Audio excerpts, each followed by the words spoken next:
miq të nderuar bashkëdhetarë, ku jemi përsëri së bashku. Sot kemi ardhur një ditë feste, siç është dita e bekuar e Bajramit, dhe unë dua të uroj të gjithë shqiptarët nga do ku janë. Kështu që miq, ne këtu jemi në një zyrë emigracioni. Kota e fundit ne po shohim në Amerikë mbas qeverisës së Trumpit kanë filluar dhe ndryshimet, por ne do të flasim të njihemi për këtë zyrë, aktivitetin e saj, kapacitetin e saj deri ku është, që për t'ju bërë sa më të lehtë të gjithë atyre shqiptarëve që e kanë të nevojshme të dinë. Edhe pse ne jemi me dokumentacionet, ajo pjesë që është me dokumentacion, ka disa gjëra që ne i duam, sepse na lidhin ato bashkimet familjare, na lidhin ato personale, por edhe një vizë. Megjithatë, ne sot do të kapim me këtë aktualitet të sotëm që ka filluar të zgjidhë dhe të shqetësoj shumë shqiptarë. Kemi këtu Hasan Metuku. Mund të përshëndes një në radhë parë. Kënaqësi, ne kemi pasur në mendje gjithmonë të bëjmë një bashkëbisedim për të njohur, ne kemi pasur dhe mundësinë të bashkëpunojmë dhe kjo na kënaq sepse ty të kemi dhe avokatin e televizionit tashme. Drejtori i informacionit televizionit ju kërkua për një intervistë, një bashkëbisedim me ju. Në radhë të parë ne duam të urojmë këtë festë njerë sot. Faleminderit, Gjergji. Do ta ruajmë këtë ditën e sotme ne. Faleminderit. Sepse do flasim edhe shumë për aktivitetin tuaj. Edhe unë desha të uroj mirëseardhjen në këtë ditë të shenjtë për të gjithë besimtarët muslimanë shqiptarë kudo që ndodhen në botë, dhe unë dua t'i uroj nëpërmjet televizionit tuaj gëzuar festën e Bajramit dhe të sjell paqe, shëndet, lumturi dhe begati në gjitha familjet tuaja. Gjithashtu desha të them dy fjalë. Ka qenë kënaqësi e veçantë që në vite kemi bashkëpunuar dhe dua t'ju them se nuk është kompliment që ju si televizion dhe ju personalisht po përcjellni me interes ndaj qytetarëve shqiptarë që banojnë këtu dhe jo vetëm, me profesionalizëm, gjithçka që është e nevojshme ata të dinë, dhe jo vetëm festa, jo vetëm organizime të ndryshme të cilat i mbledhin për festat e nëntorit dhe për festat të tjera, por edhe informacion që atyre ju duhet në fushat të ndryshme përfshirë dhe emigracionin, avokatin, taksat apo çështje të tjera. Pra është një kompliment që ju po kryeni me të vërtet një shërbim publik fisnik. Shiko, këto gjithmonë njeriu kur shikon që i fle mendja diku ku shkon, për një diçka që e shqetëson ose dëshiron të, siç e përmendëm pak më përpara, ajo e veçanta tek ju është sepse ju përveç profesionalizmit ose asaj që ju mbuloni, që mbulon kjo zyrë, ju na keni këshilluar dhe për shumë gjëra të tjera. Do me thënë, në një fluks të punë, shikoj dosit nga 4 anët, në një fluks të këtillë ju keni gjetur kohën dhe të na shpjegoni për shumë gjëra të këtilla. Dhe kjo është e veçanta, shumë nga emigrantët që kemi ne folur, kanë qenë të kënaqur se ju keni qenë shumë korrekt me ata njerëz. Faleminderit, e vlerësoj. Tani unë dua të di cila është shkalla e kompetencës edhe autoriteti që ka një avokat të kësaj zyre, për shembull të emigracionit. Atëherë, në rrafshin profesional, unë si drejtues i zyrës, jam pranuar në të gjitha gjykatat dhe shkallët e shtetit të New Yorkut, jam pranuar në gjykatën më të lartë të taksave në Shtetet e Bashkuara të Amerikës, dhe në majën e piramidës së shkallës profesionale qëndron edhe pranimi im para 2 vjetësh në gjykatën e lartë të Shteteve të Bashkuara të Amerikës. Pra, kjo zyrë është e kualifikuar për të mbrojtur çështjet nga shkalla e parë deri në gjykatën supreme, në gjykatën më të lartë të Shteteve të Bashkuara të Amerikës. Prandaj, domethënë, pra, në të gjitha shkallët e federalit, në të gjitha shkallët e shtetit, por edhe në gjykatën më të lartë të Shteteve të Bashkuara të Amerikës. Do me thënë, kur merret një çështje dhe nuk zgjidhet deri në një shkallë të parë të zemë, do me thënë, ju keni të drejtën të shkoni deri në më të lartën. Pa diskutim. Dhe të kërkoni zgjidhjen e asaj çështje. Pa diskutim. Kjo zyrë i ka të gjitha kualifikimet e nevojshme dhe është pranuar për të mbrojtur çështjet nga më të ndryshme deri në gjykatën supreme të Shteteve të Bashkuara të Amerikës, nëse ata nuk zgjidhen në fazën e parë, në shkallën e dytë, në shkallën e district court, deri në gjykatën supreme të Shteteve të Bashkuara të Amerikës. Si avokat, a ka ndonjë kufizim ose ndonjë pengesë ose një diçka që ju bën juve në procesin ligjor që i përket ndjekjes të çështjes ose Po, sigurisht të më thënë këtu në Shtetet e Bashkuara të Amerikës është praktik që avokatët nuk praktikojnë të gjitha fushat e ligjeve. Pra, ne nuk marrim përsipër të jemi gjitholog, por specializohemi në fushat saktuara dhe në fushat të ndryshme sepse legjislacioni ka një dinamik të vazhdueshme. Meqense intensiteti ekonomik, politik, juridik në Shtetet e Bashkuara është i madh, edhe fushat të ndryshme të ligjit kërkojnë një specializim më të madh. Por kufizime ligjore, kjo zyrë nuk ka qoftë edhe asnjë më të voglin kufizim. Për sa i përket këtyre ndryshimeve ligjoreve, sa jeni ju si zyrë, si avokat, do me thënë që të përditësoni ose të hyni me një herë në çështjet e ndryshimit, të ligjeve, të ndryshimit, sa afër këtyre jeni? Një ndër kriteret kryesore të ushtrimit të profesionit të avokatit në Shtetet e Bashkuara të Amerikës është edhe mbajtja në korrent me të gjitha zhvillimet ligjore, sepse kjo përfaqëson edhe një ndër elementet kryesor të informimit të klientëve dhe të publikut. Pra, ne jemi të detyruar që të rrim në korrent të zhvillimeve qoftë politike, qoftë ligjore në mënyrë të vazhdueshme dhe për më tepër, si oficer të gjykatës, ne kemi detyrimin që të informojmë edhe gjyqtarin që jemi në një seancë saktuar, që t'i themi për çështjen e fundit, edhe në qoftë se gjyqtari nuk e di, nuk e ka informacionin, edhe kur kjo çështje është në disfavorin e klientit ton, ne duhet ta informojmë gjykatën për zhvillimet më të fundit apo për çështjet të cilat gjykata nuk i di.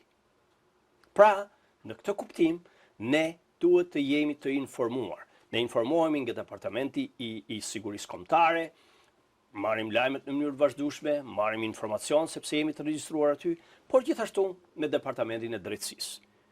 Dhe informohemi në lidhje me zhvillimet e fundit ligjore. Dhe jo përcjellim klientëve dhe publikut gjithashtu. Kur një klient, një individ ka një çështje të komplikuar ligjore, do me thënë flasim për emigracionin gjithmonë, si mund të ndihmojë një avokat, për shembull, të japë mundësinë atij edhe për të tjera ligje, do me thënë nga ana ligjore. Atëherë, Me informimin vetëm apo? Jo, atëherë, nëse një klient do të trokas në zyrën tonë, nëpërmjet telefonit, emailit apo gjithçka tjetër, dhe kërkon të informohet, ne zhvillojmë një seancë ku të njihemi me problematikën që kemi. Nëse atë problematikë kjo zyrë nuk e mbulon, le të themi, atëherë ne nga dashamirësia, nëse klienti kërkon, mund t'i referojmë avokat të specialiteteve të ndryshme, të cilat kanë eksperiencën dhe ekspertizën në këtë çështje. Por, në lidhje me çështjet e emigracionit, dhe çështjet e taksave, kjo zyrë e mbulon të gjithë spektrin e problemeve. Çfarë do thotë? Ne përpiqemi që të marrim sa më shumë informacion të saktë, të drejtë dhe të sinqertë nga klienti, bëjmë vlerësimin e çështjes dhe pastaj e informojmë klientin në lidhje me mundësitë tona profesionale, gjithashtu edhe me mundësitë ligjore dhe avenjut, rrugët e ndryshme ligjore të cilat mund të shtrohen përpara tij. Mund të më shpjegosh pak se si mund të ndihmojë një avokat mundësinë e një procesi apelimi? Në lidhje me apelimin, atëherë... Do me thënë ata që janë në kundërshtim të vendimit, për shembull. Po, e kuptoj. Në konceptin kryesor, apelimi një çështje ka të bëjë kryesisht me aspektin procedurial. Çfarë do thotë kjo? Nëse klienti mendon, ose avokati i tij mendon, se janë shkelur procedurat ligjore, apo faktet janë implementuar nga gjykata në mënyrë të gabuar për sa i përket ligjit, atëherë avokati e këshillon klientin se ju keni të drejtë për të apeluar. Afati përgjithshëm është 30 ditë, por kjo varet edhe nga rrethanat të tjera, e cila praktikisht mund ketë të bëjë me çështje se kur janë zbuluar fakte të reja në lidhje me apelimin. Çfarë do thotë kjo? Pra, në qoftë se dikush kërkon të apelojë një çështje, duhet të bazohet kryesisht në vrimtarinë e gabuar të gjykatës ose aplikimin e gabuar të ligjit nga ana e gjykatës. Kjo është edhe koncepti për të ngritur çështjen në një shkallë më lartë. Dhe nuk ka të bëjë me gjykimin në themel. Sa i rëndësishëm është aspekti komunikimit me zyrën tuaj? Të qenurit avokat është një pozicion mirëbesimi. Është një pozicion i të besuarit. Nuk është thjesht elementi profesional, i elementi i eksperiencës që duhet të jenë të domosdoshme në zgjedhjen e një avokati, por sinqeriteti, kujdesi dhe komunikimi duhet të jetë alfa, duhet të jetë parsor. Pse? Sepse një ndër elementet ku shumë avokat dështojnë është sepse ata nuk komunikojnë në mënyrë periodike të vazhdueshme me klientët. Duke mos komunikuar, ata nuk mbajnë të informuar klientët për rreziqet, për zhvillimet e reja, për problemet në lidhje me çështjet e tyre. Dhe sigurisht, klientët duke u përplasur me jetën e tyre të përditshme, me shumica e tyre emigrant, duke u përplasur me ekonominë, me mbijetesën në një vend të huaj, ata harrojnë problemet që kanë në lidhje me çështjen e tyre. Pra duhet jetë avokati i cili duhet jetë në komunikim të vazhdueshëm, periodik, për këta njerëz që të kanë besuar jetën e tyre, standardet që ti duhet të plotësosh, pra në këtë kuptim komunikimi është alfa dhe ypsiloni i profesionit avokatit. Cili është roli një avokati të emigracionit edhe pse është kaq i rëndësishëm për ata që kërkojnë të emigrojnë në SBA? Së pari, roli i avokatit të emigracionit, si dhe i avokatëve të tjerë, por kryesisht të emigracionit, është që ti prezantojë atë me një spektër të vërtet, të situatës ligjore, kryesisht, por jo vetëm.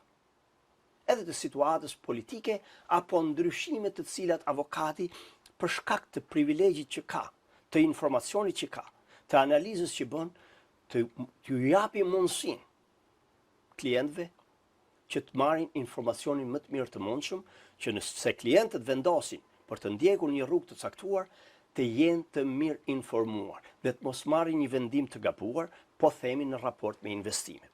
Nëse kjo zyrë do të këshillojë një investitor nga Shqipëria në bazë traktatit të investimit që ka midis Bashkuarat të Amerikës dhe Shqipërisë, atëherë ky avokat duhet bëjë një analizë të plotë të gjithë problematikës që ekziston në rrafshin ekonomik, duke e sugjeruar, duke e rekomanduar investitorin tek njerëz të cilët janë në gjendje, tek specialistë amerikanë që janë në gjendje të bëjnë planin e biznesit, duke bërë kërkimin e tregut dhe duke treguar rrisjet që merren përsipër me vërtetësi, pa ëmbëlsuar për shkak të interesit që zyra ka në përfitimin e parave përkundrejt shërbimeve ligjore, por duke i dhënë një pasqyrë të vërtetë të plotë të investitorit në lidhje me iniciativën për të emigruar ose për të investuar në Shtetet e Bashkuara të Amerikës. Për të gjithë ata që kanë dëshirë të emigrojnë në këto, domethënë në Amerikë janë të shumtë tashmë, ne dihet, por jo vetëm nga shqiptarët, po nga të gjithë njerëzit në përbot sot, por cilat janë, ose kush është ai rrugtimi më i mirë që duhet të njihen këta emigrues që kërkojnë dhe dëshirojnë të vinë në SBA? Pa diskutim, ju e dini tashmë jeni shtetës amerikan dhe jetoni këtu prej më tepër se 2 dekadash, Amerika vazhdon të mbetet një ndër vendet më të kërkuara për të emigruar. Kjo vjen për shkak të stabilitetit dhe sigurisë ligjore që ky vend ka, dhe nivelit të demokracisë pa diskutim.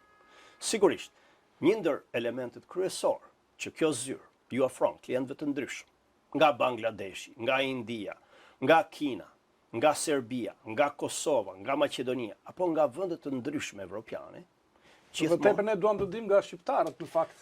Megjithëse ju keni shumë nga të gjithë kombasit që janë të shumtë këtu në Amerikë, po për shqiptarët si do t'i kemi këto? Po, I kemi të shumtë. Ka shumë rrugë ligjore për të cilat praktikisht, domethënë, pra ligji i emigracionit dhe ligji i taksave janë 2 ligjet më të vjetra në Shtetet e Bashkuara të Amerikës. Sigurisht dhe ligjet më të komplikuara dhe ligjet me dinamikë ndryshimi në varësi të ndryshimeve politike të vazhdueshme. Në këtë koncept janë metodat klasike të emigrimit. Unë do t'i këshilloja çdo njeriu që synon të vijë në Shtetet e Bashkuara të Amerikës pikë së pari të kërkoj rrugë ligjore. Dhe vetëm rrugë ligjore. Unë jam i bindur që për çdo njërin prej tyre ka një kostum ligjor të cilit mund të qepet.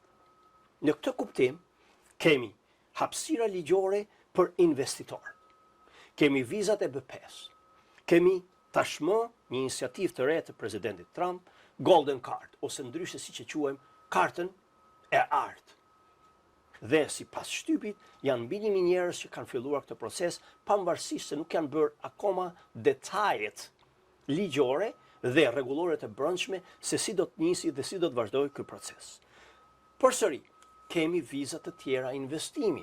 Ata janë viza jo emigruese mbas traktatit të zhvillimit dhe traktatit investimit që Shtetet e Bashkuara të Amerikës kanë me 10 vende të botës, përfshirë dhe shqiptarë, përfshirë dhe Kosovë gjithashtu. Pra, nëse ka shqiptarë të cilët duan të investojnë paratë e tyre në një vend të sigurt në Shtetet e Bashkuara të Amerikës dhe të emigrojnë në Shtetet e Bashkuara të Amerikës, rrugët janë të hapura, rrugët janë të plota, elementet ligjor që kjo zyrë dhe informimin ligjor që kjo zyrë i ofron, ata e kanë të mundur që ta bëjnë këtë në mënyrë të ligjshme. Pjesa tjetër është metoda klasike nëpërmjet studimit, nëpërmjet punësimit, nëpërmjet llotarisë, nëpërmjet bashkimeve familjare.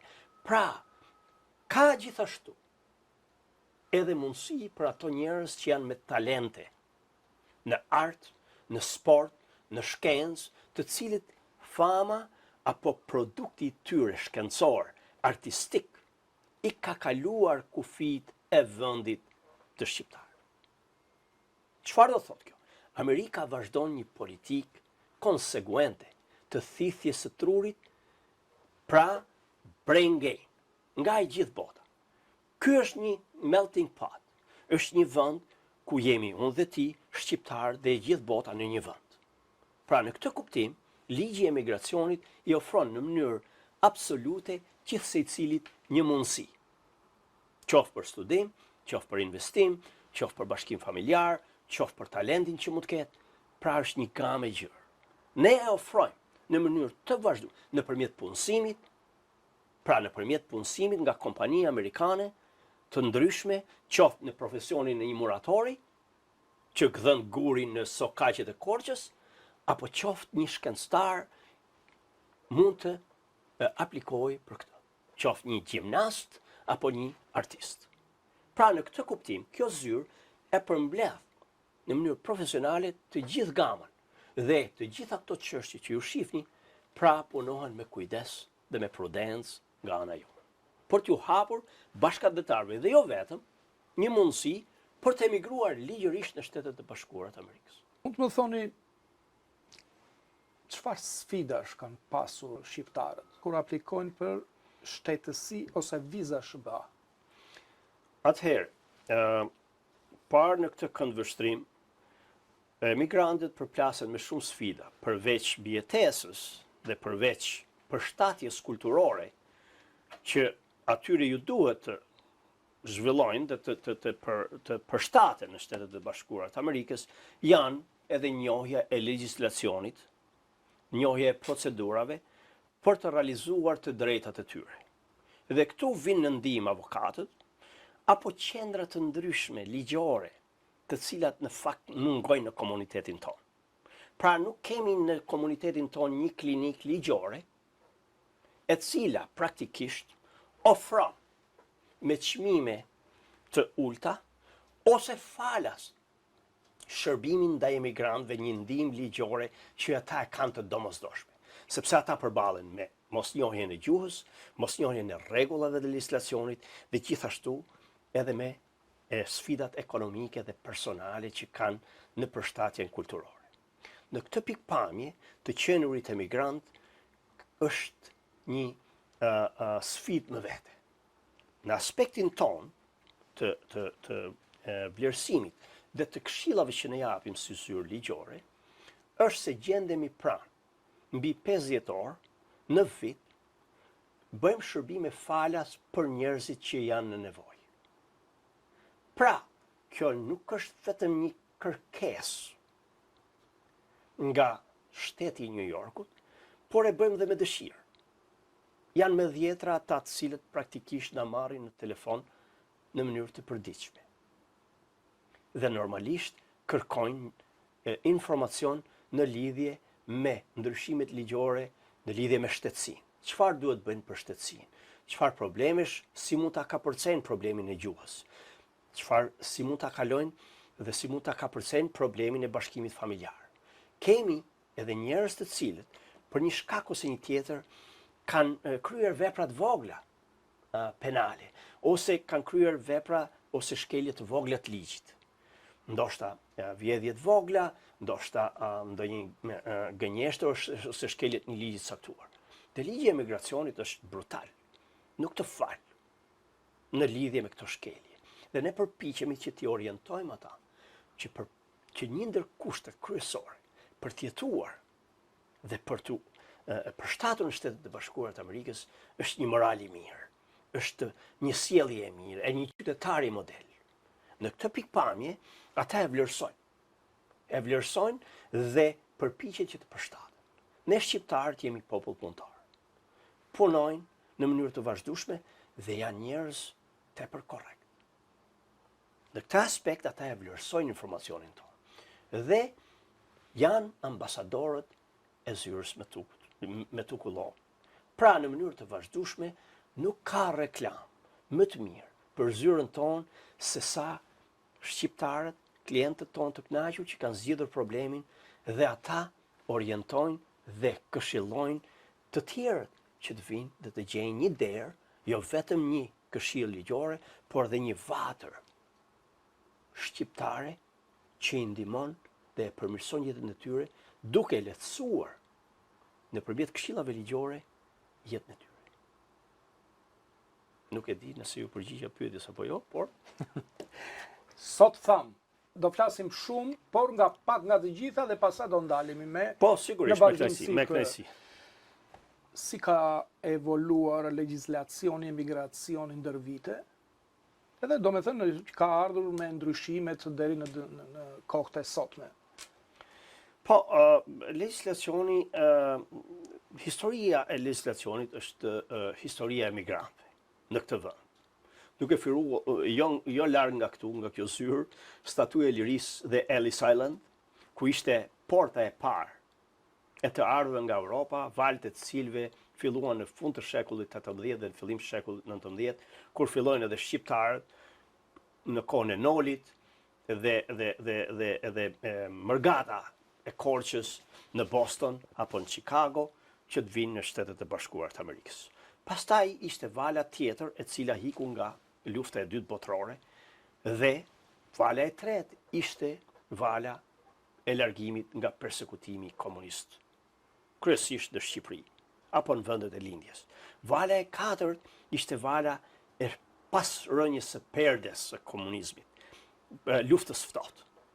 Pra the Iron Curtain, perdja e hekur. Dhe kjo ishte vala më e madhe e shqiptarëve në këto 35 vitet e fundit. Po ta shikosh historia e emigracionit, komuniteti jonë është shtuar, ndoshta janë 150.000 apo 200.000 në 3-4 shtete. Ndërkohë që më përpara, përfshirë dhe ne të dyve, pra nuk kemi qenë këtu. Pra Amerika është një vend miqësor, është një vend ikpritës. Megjithatë, në kohra të ndryshme dhe qeveri të ndryshme, shpesh herë emigracioni është bërë një problem i madh për Shtetet e Bashkuara të Amerikës. E kryesisht në kufirin jugor. Miliona. Meksika. Po, Meksika, kufirin jugor. Do më thënë Meksikën, vetëm në vitet e fundit janë futur sipas llogaritjeve dhe statistikave 10 milion, nuk po them 11-12 milion, po them 10 milion njerëz të cilët kanë hyrë në Shtetet e Bashkuara të Amerikës. Prandaj, dinamika e ndryshimeve legjislative, e rregulloreve të ndryshme, e përditësimit, ka ardhur për shkak të nevojës së dinamikës, së ardhjes dhe valve të migrantëve të ndryshëm. Duke qenë se të gjitha këto faza janë të markuara, të shënuara me ndryshime legjislative të mëdha. Për t'ju përshtatur, nevojave dhe për të adresuar problematikën që sjell në vetvete. Kemi të bëjmë me ligjin e refugjatëve, me pranimin. Shtetet e Bashkuara të Amerikës është një vend isor dhe bujar sepse pranon çdo vit në bazë kombeve të bashkuara, kartës kombeve të bashkuara, me mira refugjatë. Për momentin është bërë një pauzë në lidhje me këtë, sepse do të bëhet një vetting më i thellë në lidhje me njerëz të cilët mund të hyjnë në Shtetet e Bashkuara të Amerikës. Ka një dinamik të fundit që nga 20 janari, me ardhmën e qeverisë re, kemi një dinamik të madhe të zhvillimeve të ndryshme ligjore, të cilat kanë filluar efektet dhe do të vazhdojnë në të ardhmen. Në çfarë kuptimi? Në kuptimin e rregullave të reja, por kryesisht në zbatimin e këtyra rregullave ekzistuese dhe në ndryshimin e rregullave që ishin. Pra ndryshimi politikave të dyerve të hapura në ndryshim me një politikë tjetër të një vendi të sigurt, të një vendi me kufi. A është e nevojshme për Amerikën? A është e sigurt me Amerikën dhe për Amerikën dhe a është përfituese për Amerikën? Pra ky është bosti i politikës jashtë. Dhe politika e jashtme e Shteteve të Bashkuara të Amerikës ndikon drejt për së drejti edhe në politikën e emigracionit. Në këtë kuptim, duke qenë se është pjesë e politikës kombëtare, ka ndryshuar rrënjësisht qasja ndaj politikave të emigracionit. Ama dua të them dhe të shpreh për televizionin tuaj dhe për teleshikuesit tuaj, për bashkëpatriotët tonë shqiptarë, se të gjithë emigrantët të cilët janë të ligjshëm nuk kanë nevojë të friksohen as pak.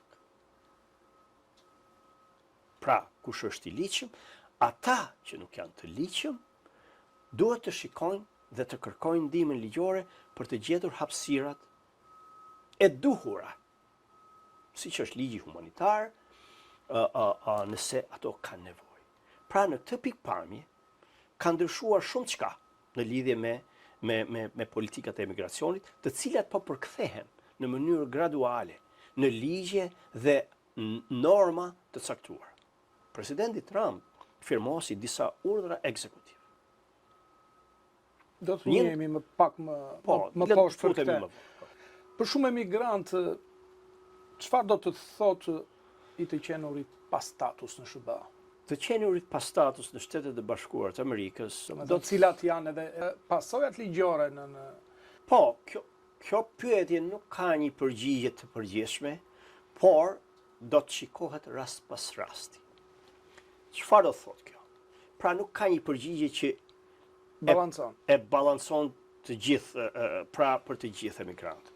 Nëse një emigrant ka ardhur sepse është larguar nga një zonë konflikti, është larguar për shkak të persekutimit, është larguar për shkak të persekutimit për shkak të racës, gjinisë, kombësisë, fesë. Ata e kanë një mundësi ligjore të kërkojnë mbrojtje në bazë të legjislacionit në Shtetet e Bashkuara të Amerikës, duke kërkuar për mbrojtje strehim politik ose strehim për shkak të përkatësisë së një grupi të caktuar. Shkalla tjetër duhet kuptojnë që çdo njeri i cili ka ardhur jo ligjërisht në Shtetet e Bashkuara nuk është i ftuar në Shtetet e Bashkuara. Arsyet mund të jenë të ndryshme. Prandaj dhe rrugët e ligjësimit të tyre në Shtetet e Bashkuara janë të ndryshme. Një gjë është e sigurt. Nëse dikush ka hyrë në Shtetet e Bashkuara duke përdorur dokumenta falso, duke mashtruar, ka kaluar kufiri, duke përdorur mjete të paligjshme, shanset janë të vogla për të qëndruar në këtë vend ligjërisht, dhe aq më tepër me politikat të tanishme do të përzihen, do të dëbohen nga Shtetet e Bashkuara të Amerikës. Në qoftë se dikush mbetet, po themi, në Shtetet e Bashkuara jashtë statusit, ka ardhur me vizë, por qëndron jashtë statusit, do të ketë problematik. Por nëse dikush mbetet jashtë statusit për shkak se u sëmur dhe nuk e ka mundësinë, nuk e kishte mundësinë reale për të aplikuar për shtyrjen e statusit, emigracioni do ta shqyrtoj në mirëbesim dhe me mëshirë këtë rast. Prandaj dhe të thash që përgjigja është e ndryshme për raste të ndryshme, por një parim është bazë. Mos hajdeni jo ligjërisht në Shtetet e Bashkuara. Pasi do t'i nënshtroheni procedurave ligjore të zbatueshme strikte nga kjo administratë që është në Qoftë se ka ardhur dikush me një vizë dhe ka thyer atë vizë dhe sot ai ka ndryshuar statusin në një beqari për shembull dhe ka gjetur një vajzë dhe kanë vendosur të bashkëjetojnë por kanë ndryshuar statusin e tyre, janë në proces të bashkimit familjar. I duhet atij të largohet në vendin e tij edhe pse ka bërë këtë shkelje, domethënë si është procedura në këtë rast? Atëherë, procedura në rastin konkret është e tillë. Do t'ishte mirë, do t'ishte e ligjshme, nëse gjatë periudhës që është me status ligjor, ashtu siç lind dhe rrjedh jeta, nëse do të martohet me një amerikane, atëherë ligji i njeh të drejtën qytetarit amerikan të bëj kërkesë për të bashkuar familjarisht dhe për t'i përshtatur statusin nga jo emigrant, po themi B2, vizë turistike, apo vizë studenti F1, për të bërë me green card. Por, të mos harrojmë, se thjesht peticioni, pra kërkesa që bën një shtetas amerikan për bashortin apo bashorten e tij, nuk e pengon sot për sot AIS, Policinë e Emigracionit, që ta dëbojë nga vendi për arsye të terrorizmit, për arsye të sigurisë kombëtare, apo për arsye të tjera me interes kombëtar. Ne kemi parë ditët e fundit që dhe pse dikush ishte me green card, pra permanent rezident i përhershëm, ai është vënë në procedura për zënje, në akuza se ka shkelur ligjet dhe ka bërë propagandë pro terrorizmit. Në këtë kuptim, kemi dy të drejta që konkurrojnë. Kemi të drejtën e fjalës, të drejtën e shprehjes, që e kanë të gjithë qytetarët, është të drejtë kushtetuese, por kemi dhe të drejtën e assembly, që i thonë, pra të drejtën e tubimit, të protestës. Këto dy të drejta nuk mund të zhbalancojnë interesin kombëtar dhe luftën kundër terrorizmit. Prandaj, do t'jetë e parë me kujdes dhe duhet që gjithmonë, nëse dikush ka qëndruar, pra, jashtë vizës, dhe merret me këto lloj veprimtarish, shanset e tij janë të vogla dhe pse është martuar me qytetar amerikan. Në kushte të tjera, emigracioni ka qenë mjafti fleksibël dhe i ka lejuar ata që edhe pse e kanë thyer statusin, pra qëndrimin përtej statusit të tyre, ka lejuar për hir të privilegjit që kanë shtetasit amerikan të kryejnë bashkimin familjar dhe t'ju japin statusin. Unë do t'i këshilloja të gjithë ata njerëz që martohen me amerikan të ndjekin ligjin pik për pik dhe në mënyrë të vazhdueshme. Nëse nuk e din, le të konsultohen me një avokat migracioni paraprakisht se kush janë rrisjet, kush janë rreziqet, kush janë avantazhet dhe problematikat që mund të lindin. Por dikush që si në ky rast që ka ardhur me një vizë, por ka ngritur një biznes sot, dhe me dokumentacionin e tyre, siç është green cardi ose pasaporta, nuk është i pajisur, por zotëron një biznes të mirë. Atëherë, ka shanse ky për të qëndruar ose për të vazhduar me proces? Atëherë çfarë ndodh? Prandaj këshilla ime është, ju lutem, qytetar, mos e shkelni ligjin. Në momentin që ligjin e shkelni, nuk ka kthim mbrapa. Çfarë do thotë? Nëse dikush vjen me një vizë turistike, qëndron përtej statusit ose lejes së dhënë nga autoritetet e emigracionit në kufi.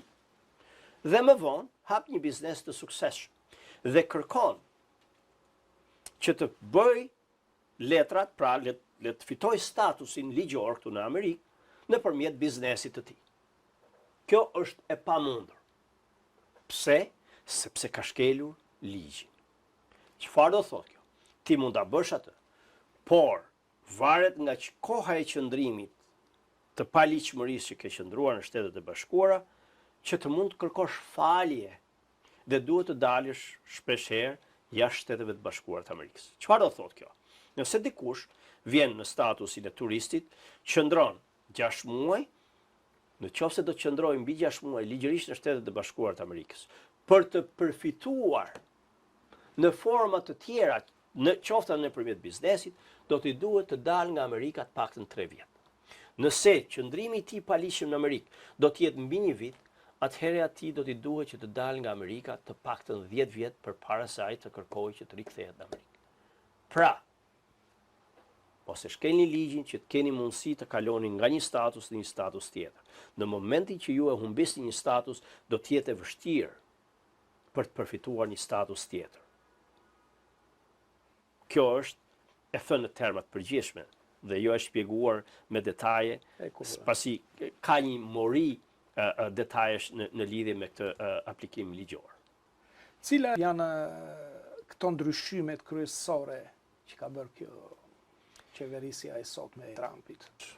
Do me thënë ndryshimet ligjore që janë vendosur sot në lidhje me emigracionin ose me këta që kanë marrë nga një green card. Atëherë, një ndër elementet kryesor, të cilët nuk është risi, por ka filluar zbatimi me përpikmëri dhe me korrektësi i ligjit. Kanë qenë këto ligje. Të gjitha këto ligje kanë qenë, thjesht shumica po zbatohen me rreptësi. Nuk ka ndryshime thelbësore ligjore. Ndryshimet janë në konceptin e aplikimit pra të zbatimit ligjit. Do më thënë, zbatimi i dëbimit të njerëzve të cilët kanë një vendim gjyqësor që e kanë konsumuar të gjithë procedurën ligjore. Janë rreth 1.4 milion, sipas autoriteteve, të cilët janë vendosur nga gjykata për të dëbuar nga Shtetet e Bashkuara të Amerikës. Në qofse në politikën e qeverisë më pashme, administratës më pashme, ishte politika e open borders, e kufive të hapur, kjo është një politikë jo izolacioniste, por një politikë e cila hajde në Amerikë në mënyrë të ligjshme. Mbylljen e kufirit ligjor. Po të shikoni, ardhja, fluksi i emigrantëve nga kufiri ka rënë në 8.000 në muaj, nga 250.000 që vinin në muaj në mënyrë të paligjshme. Prandaj, një gjë është e sigurt. Kjo qeveri ka efektuar 2 lloj kategorish. Emigrantët e paligjshëm, por edhe ato emigrantë të ligjshëm. Çfarë do thotë? Emigrantët e ligjshëm duhet të kenë kujdes që të zbatojnë ligjet. Pra, të mos bien në paligjshmëri, ndërsa emigrantët e paligjshëm nuk janë të mirë pritur dhe do të përzihen, do të dëbohen. Sa do vite që mund të kenë këtu? Nuk ka rëndësi. Unë kam klientë të cilët normalisht kanë ardhur në Shtetet e Bashkuara të Amerikës në vitin 1991. Po themi nga Dibra e Madhe dhe nga ish Jugosllavia. Të cilët pas 34 vitesh janë ende sot pa dokumenta. Ndonse kanë biznese në Chicago, në Florida, në New York, kanë fëmijë të cilët janë shtetës amerikan, kanë një përembesa dhe kanë gjithçka këtu. Por, kanë një vendim gjykate që duhet përzihen. Ne kemi kërkuar rihapjen e çështjes, ne kemi kërkuar përshtatjen e statusit për shkaqe të tjera, por ka një klauzulë ligjore e cila është brutale, e cila thotë që në qoftë se futesh ilegalisht në Shtetet e Bashkuara të Amerikës, e ke pothuajse të pamundur të përshtasis statusin. Nuk ka rëndësi sa biznes e ke, nuk ka rëndësi sa para ke, apo sa qytetar i mirë je. Do të duhet të ndjekësh një procedurë të caktuar për të ardhur dhe për të mbritur. Kemi shumë shqiptarë që kanë ardhur ndoshta me bashkim familjar ose me këto llotarit, por nuk kanë qëndruar, kanë marrë green cardën dhe nuk kanë qëndruar dhe vinë çdo 6 muaj, mos gaboj, çdo 6 muaj që të me ligjet që janë të sotme ose me këto siç e tham që po zbatohen, si do shkojë gjithë këta? Atëherë, Këshilla nga zyra jonë ligjore është kjo. Kur të vini, kur të udhtoni jashtë Amerikës, mos qëndroni gjatë. Pse? Sepse ju keni marrë një kartë jeshile ose një kartë të banorit të përhershëm për të qëndruar në Shtetet e Bashkuara të Amerikës. Ligji i vendbanimit, pra i rezidencës, është i tillë që thotë se nëse jetoni mbi 6 muaj në vit diku, ajo është rezidenca juaj. Njeriu nuk mund të ketë 2 rezidenca. Nuk mund të jetë edhe rezident në Shqipëri, edhe rezident në Shtetet e Bashkuara të Amerikës. Pra këtu llogaritet koha, shuma e kohës, gjatësia e kohës, pra se sa jeton këtu. Pra çdo njeri që është i pajisur me green card duhet jetojë të paktën mbi 6 muaj në vit në Shtetet e Bashkuara të Amerikës. Thjesht vajtja dhe ardhja në Amerikë nuk të bën në thelb banor të përhershëm.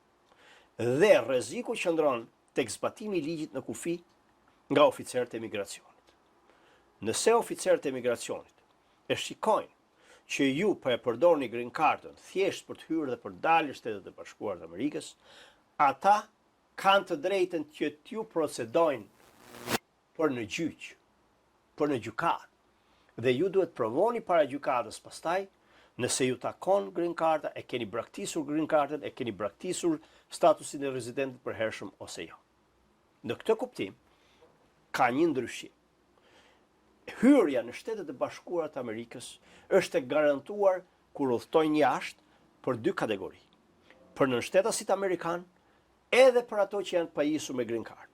Por nëse oficeri i emigracionit e shikon që ju nuk po jetoni në Amerikë, nuk keni një punë në Amerikë, nuk keni një shtëpi në Amerikë, nuk keni qira në Amerikë, pra nuk po e zhvilloni jetën tuaj në Amerikë, atëherë ai do t'ju procedoj për heqjen e green cardës. Ose do ju kërkoj që ju ta dorëzoni atë. Pra ky është një rrezik i madh. Prandaj unë do i këshilloja që nëse udhtojnë, të udhtojnë për një kohë të shkurtër. Është vend në zbatim kjo gjë? Po, në mënyrë të vazhdueshme, pra kjo po shikohet një vetting absolut në procedurat e këtyre njerëzve që janë me green card. 1. 2. Njerëzit që vinë me viza turistike apo me viza studenti. Duhet të sigurohen që të zbatojnë me përpikmëri afatin e qëndrimit, procedurat. Kur të udhtojnë, duhet të marrin me vete të gjithë dokumentacionin. Unë i këshilloj të gjithë këta njerëz, nëse kanë të mundur, të kenë një shok, apo një shoqe, apo dikë të afërm, që të kenë numrin e kontaktit të tij. Dhe të kenë numrin e kontaktit të një avokati. Pse? Sepse nëse ata do të ndahen veç për të bërë një rikontroll nga autoritetet e emigracionit, ata të kenë mundësi që të kontaktojnë avokatin e tyre. Pse? Sepse nëse për kategorinë e nënshtetasit dhe për kategorinë e atij që është me green card, kontrolli i pajisjeve elektronike, siç është telefoni, laptopi, kompjuteri dorës, është i mundur, pra nga emigracioni nuk është i mundur për shtetasit dhe për qytetarët amerikan, dhe për ata që janë me permanent rezident përhershëm, për ata që janë me vizë, kanë mundësi që të marrin akses. Pra nuk kanë të drejta proceduriale, kanë më pak, janë më të ekspozuar ndaj rrezikut. Prandaj ju them që ju që jeni banor të përhershëm, qëndroni sa më pak jashtë Amerikës. Ju që jeni me vizë, me status të ndryshëm, siguroni që keni ndjekur në mënyrë të përpik ligjin, sepse mund të ktheheni në kufi. Mund të përziheni, mund të mos pranoheni në kufi. Qytetarët amerikanë dhe çdo njeri ka detyrim që të mos ndihmojë në emigrimin e paligjshëm. Dikush që ka një green card, por jeton edhe në Shqipëri dhe me familjarët e tjerë, por nuk e ka marrë pasaportën, sa i rrezikuar është ai? Ai paguan taksat, paguan gjithçka, jeton këtu, ka familjen e tij, por nuk mund të marrë dot pasaportën. Ndikim dje. Atëherë. Është gjua, është janë Atëherë, në këtë pikpamje, rreziku ndaj qytetarëve të ligjshëm që janë me green card është zero pothuajse. Arsyeja që i kërcënon është vetëm shkelja e ligjit nga ata. Përveç të drejtës së votës dhe të drejtës për shërbyer në juri, ata që janë banorë përhershëm kanë të njëjtat të drejta që kanë qytetarët amerikanë. Në këtë kuptim, rreziku ndaj tyre është krejt personal për secilin prej tyre në zbatimin e ligjit. Pra nuk ka një rrezik të shtuar sepse po zbatohet ligji me rreptësi, nuk ka një rrezik të shtuar ndaj ata, ndaj tyre, nëse kanë zbatuar ligjin në mënyrë absolute. për sa kohë është me Për sa kohë që kanë respektuar ligjin, për sa kohë që kanë ruajtur rezidencën, për sa kohë që nuk kanë shkelur ose nuk kanë kryer krime, qoftë sa do të vogla. Por një këshillë kam për ta. Në qoftë se banorët e përhershëm udhtojnë jashtë Amerikës dhe kanë kryer ndonjë krim të vogël apo shkelje të ndryshme, autoritetet e migracionit janë të informuara për këtë dhe mund të kenë probleme ligjore në hyrje në Amerikë. Unë do ju thoja të gjithë atyre që kanë ndërmend që të udhtojnë, të rikonsiderojnë, të rishqyrtojnë udhëtimet e tyre jashtë Amerikës, sidomos kur ata udhëtime planifikohen që të jetë të gjata. një shqiptar, ne shqiptarët kemi të nevojshme të shkojmë diku të fitojmë pak lek, sepse kjo na gëzon. Kur marrim një vizë të vend të punojmë edhe të marrim disa lekë dhe t'i shpenzojmë në Shqipëri me kushtet që janë. Dikush vjen me një vizë turistike edhe mundohet të punojë ato 2-3 muaj. Cila është mundësia? Atëherë, kjo është një shkelje absolute e ligjit, sepse shkelja është e tillë. Ka punuar në mënyrë të paautorizuar në Shtetet e Bashkuara të Amerikës. Dhe me zbatimin e ligjeve ekzistuese, nga autoritetet e migracionit, kjo përbën shkak për ta vendosur në procedura dëbimi. Përveç kësaj? Mund të rrezikoj. Mos hyrja. Mund të rrezikoj edhe 3 pasojat, pra mund të ketë 3 pasojat e tjera. Një, mund dënohet me gjobë, ka qenë $100, mund shkojë deri në $5,000, sipas atyre që do të aplikohen tani, mund të bëjë burg dhe mund të ndalohet për të ardhur për të rifutur në Shtetet e Bashkuara të Amerikës në të ardhmen. Pra pasojat do të jenë të rënda. Sidomos me periudhën e tanishme. Eksaktësisht po them.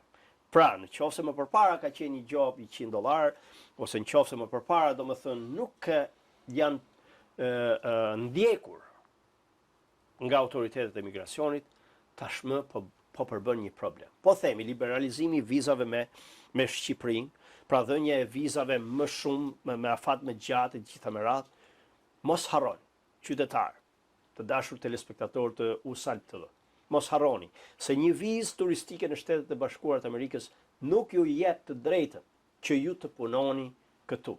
Qoftë edhe për të ndihmuar dikën në punë të shtëpisë. Pra, qoftë për të mbajtur fëmijën e dikujt si dado apo si neni. Edhe kjo konsiderohet një punë, sepse kjo i heq mundësinë e punës një qytetari amerikan. Edhe pse ai mund të ketë të fëmijës të tij për shembull? Pa diskutim. Pra e thënë ndryshe, në qoftë, ne nuk po themi kujdesin që zhvillon gjyshi dhe gjyshja, por ne po themi në qoftë se do bësh dado në mënyrë të vazhdueshme dhe je me vizë B2, nuk është e lejuar se ti po bën një punë, po punon. Është ndryshe një kujdes familjar. Dhe ndryshe është diçka që ti bën në mënyrë të përditshme, kryesisht nëpërmjet një shpërblimi, ndoshta nganjëherë edhe pa një shpërblim.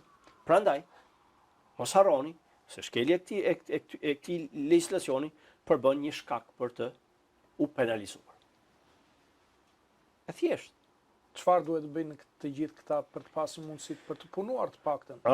Duhet të aplikojnë në mënyrë të ligjshme. Duhet të Viza shohin në pune, mënyrë të ligjshme. Viza pune ose ndryshimin e statusit në momentin që kanë ardhur në Shtetet e Bashkuara të Amerikës pas një periudhe të saktuar. Përse? Sepse ti po shkel qëllimin për të cilën ke ardhur. Ti paraqitesh në ambasadë. I thua që do të shkoj për vizitë në Shtetet e Bashkuara të Amerikës. Vjen këtu dhe fillon të punosh. Do të thotë që ti ke kryer mashtrim, ke kryer një gënjeshtër. Pra ti ke thënë ambasadës, konsulatës, që unë do të shkoj për turizëm, ndërkohë që ti vjen këtu dhe punon. Ke kryer dy vepra. Ke kryer punësim të paautorizuar dhe ke gënjur autoritetet konsullore. Dhe ky është shkak i mjaftueshëm për të ndaluar hyrjen në Shtetet e Bashkuara. Kam patur qytetarë shqiptarë që jetojnë në Itali. Kanë ardhur, kanë punuar, e autoritetet e migracionit kanë ardhur me ESTA ose kanë ardhur me vizë turistike, kanë ardhur, kanë punuar, në dali autoritetet e migracionit i kanë ekzaminuar telefonat e tyre, mesazhet, ku jenë punë, ku vjen këtu me punë me ndërtim, me rrobat e ndërtimit apo të tjera, dhe i kanë ndaluar hyrjen. Dhe më kanë kërkuar se si mund ta heqim ndalimin për të ardhur në Shtetet e Bashkuara të Amerikës. Pra ju lutem, ndiqni procedurat ligjore, për ndryshe pasojat do të jenë të mëdha. Duhet i thoni bye bye, se miru pafshim Shteteve të Bashkuara të Amerikës. Marrin ndalesë për të mos marrë vizë më këta Absolutisht. kur bëjnë shkollë? Absolutisht referohen, futen Është 5 deri në 10 si është? Po, 5 vjet kryesisht, por mund të jetë edhe 10. Varet nga niveli i E shkeljes. shkeljes. Varet nga niveli i shkeljes dhe zbatimi tani është në maksimumin e mundshëm. Së fundmi, a ka pasur nga kjo qeveria e Trumpit sot për të bërë ndryshime ose për të pasur një balancim sa më të lehtë, më të mirë në drejtime të këtyre palishmërive ose të këtyre siç folën deri më tani? Deri tani duhet të shohim këto dy gjëra. Nuk janë prekur vizat e investimit, përveç se është shtuar një mundësi më tepër nëpërmjet kartës së ardh.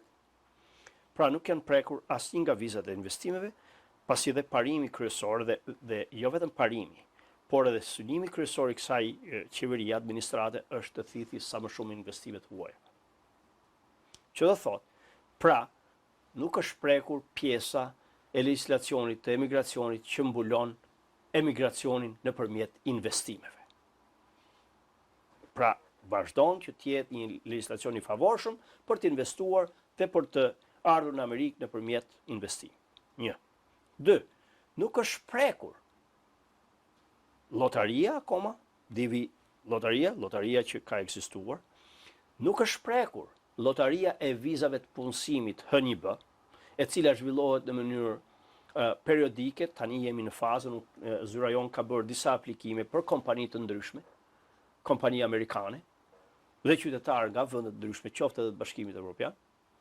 Pra, ku janë 80.000 viza në vit për njerëzit e specializuar në fusha të ndryshme, pra dhe kjo nuk është prekur. Në këtë kuptim, pra kjo nuk është prekur. Çfarë është prekur kryesisht? Është prekur çështjet e azilit, janë prekur qëndrimi, ardhja e palishme e kufirit, dhe janë prekur gjithashtu zbatimi i ligjeve me përpikmëri. Çfarë do thotë kjo? Presidenti ka lëshuar një dekret i cili evokon Enemies Act. Enemies Act, akti i armiqve, që normalisht i lejon që të përzë dikën nga Shtetet e Bashkuara mbi këtë akt. Gjykatat po qëndrojnë, gjykatat po e shqyrtojnë këtë, po e them në kështu. Pra, urdhrat e presidentit po përballen me gjykatë. Ka shumë organizata të drejtave të njerëzit apo të drejtave të emigrantëve, përfshirë dhe ne, avokatët e emigracionit, të cilët do të qëndrojmë në mbrojtje të emigrantëve. Për të mos lejuar, jo mos zbatimin e ligjit, por të mos lejuar abuzimin me ligjin. E thënë ndryshe, ka një frym tjetër. Kjo qeveri, kjo administratë thotë, mirë se vini, ne jemi një vend emigrantësh, hajde në mënyrë të ligjshme. Nëse vini në mënyrë paligjshme, do të dëboheni dhe do të përziheni. Mund të bëni dhe burg, pra mund Ka dhe pasojët nga mbrapa. edhe pasojë të ndryshme. Pra, ka ndaluar nxitjen e ardhjes së paligjshme të emigrantëve në Shtetet e Bashkuara të Amerikës. Kemi shumë shqiptarë që janë preku së fundmi, ose që janë dëbuar. Po, unë po shqyrtoja hartën e dëbimeve dhe fluturimeve që kanë bërë nga qeveria amerikane në muajt e fundit, dhe fatkeqësisht edhe Shqipëria është një ndër vendet që gjendet në hartë. Pra janë vendet Afrikës, janë vendet Amerikës Latine, dhe në vendet e Europës, po të shikosh, Shqipëria është në hartë. Unë kam një hartë para disa ditësh e shqyrtova, dhe ndoshta janë, nuk e di numrin e tyre eksaktësisht, por ka shqiptarë të cilët janë për zënë. Edhe ka shumë të tjerë të cilët mund të jenë në proces për të ndodhur një gjë e tillë. Ka një frikë të madhe, qoftë nga emigrantët e paligjshëm, që janë pa një status, por edhe nga emigrantët të cilët janë të ligjshëm. Në mënyrë të përditshme, po themi, gjatë ditëve të punës, marrin telefonata se lexojnë lajme të ndryshme dhe thonë, po kjo ana përket ne, po kjo ana përket ne. Pra ne jemi në mënyrë të vazhdueshme dhe po i informojmë, sepse ka intensitet. Unë ju them, të gjithë bashkëqytetarëve shqiptarë që janë në Shtetet e Bashkuara apo duan të vinë në Shtetet e Bashkuara të Amerikës, nëse vini në mënyrë të ligjshme, duhet të vazhdoni të zbatoni ligjshmërinë. Nëse vini në mënyrë të paligjshme, do të përballeni me pasoja. Dhe është e vështirë edhe për ne si avokat që t'ju mbrojmë. Sepse mund të deportoheni, po themi mund të arrestoheni në New York dhe do t'ju dërgojnë në 1500 km larg në Louisiana, në kampet që janë vendosur për këtë gjë. Dhe që një avokat në New York për të mbrojtur një çështje e cila e ke kufizimin sepse ti gjendesh i izoluar, për të komunikuar me ty, për të evokuar drejtet e tua, për të plotësuar aplikimet e tua, bëhet shumë më e vështirë. Pothuajse e pamundur për arsye sepse dhe fluksi është i madh. Në këtë kuptim, unë do t'i lutesha gjithë secilit prej tyre të kontaktoj me zyrën tonë, apo me avokat të tjerë, të informohet paraprakisht përpara se sa të marrë vendime të cilat mund t'i kushtojnë familjes, mund të kushtojnë mijëra dollar, mund të kushtojnë edhe burgosjen e tyre. Ne jemi këtu për t'ju shërbyer. Unë ju falenderoj për gjithë kohën tuaj, se unë ju gjeta në punë që në pikë mëngjesi, dhe sepse sot është kjo festa jor, të kemi një portë të madhe, që të kemi mundësinë të zemët çdo çështje, çdo ligj ose çdo kërkesë që kanë bashkëdhetarët tanë, dhe t'ju ja japim këtë mundësi që të jenë sa më të qartë, domethënë t'ju shpijemi në shtëpi këtë emision dhe këto kërkesa që ata i mendojnë dhe ndoshta nuk i dinë.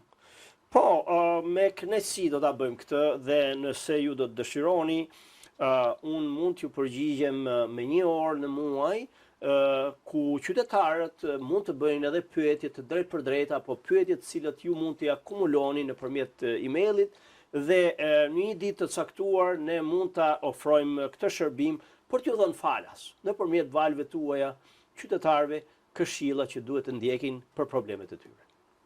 Shumë faleminderit. Kënaqësi.